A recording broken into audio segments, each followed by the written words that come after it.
This is lesson 644, the Columbian Exchange. We've got two essential questions. In what ways was the Columbian Exchange a good thing?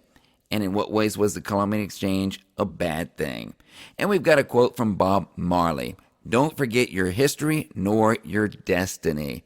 Bob Marley is deliberately putting history and destiny together in that music line. And what he's basically saying is that your history is your destiny. Your history will determine your destiny.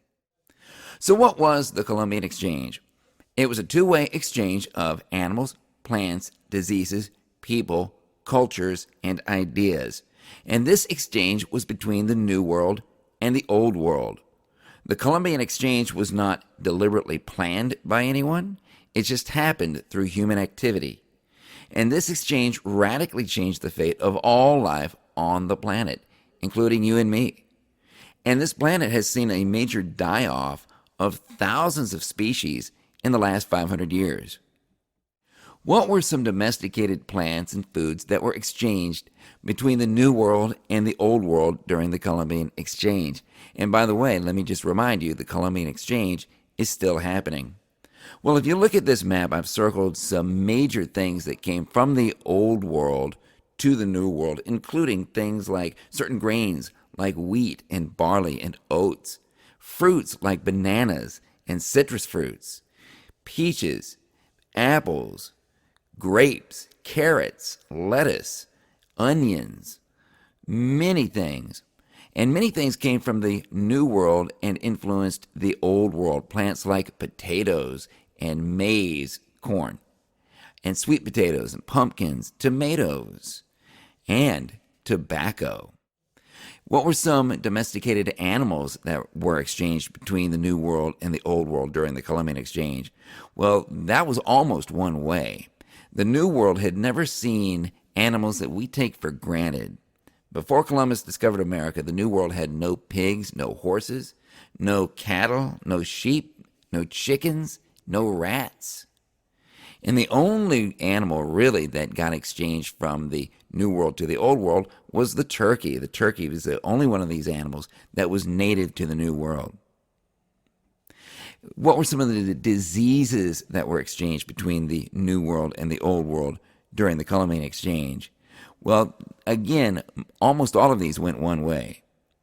Diseases that the New World had never seen that came from the Old World included things like the bubonic plague, smallpox, typhus, malaria, yellow fever, diphtheria, measles, influenza, whooping cough. And as a matter of fact, just about the only disease that came from the New World to the Old World was a venereal disease, syphilis. What were some people that were exchanged between the New World and the Old World during the Columbian Exchange? We've got two pictures that explain it all. At the bottom, we've got a picture of settlers coming to the New World from Europe. In the top picture is a picture of settlers who were brought against their will, in chains, in slavery. What was a very strong idea that was exchanged between the New World and the Old World during the Columbian Exchange? Well, here's a picture that says it all. Christianity.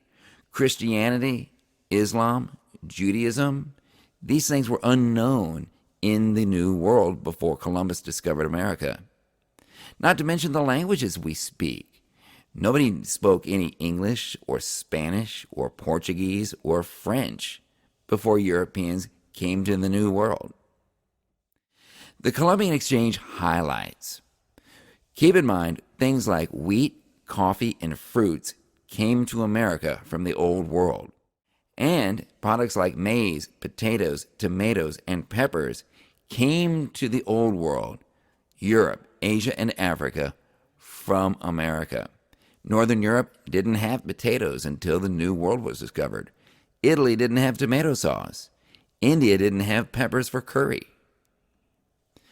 Epidemic disease swept the Western Hemisphere after 1492. It was an extension of the Black Plague, which we know hit Europe hard from 1347 to 1351 and didn't leave until the 1700s.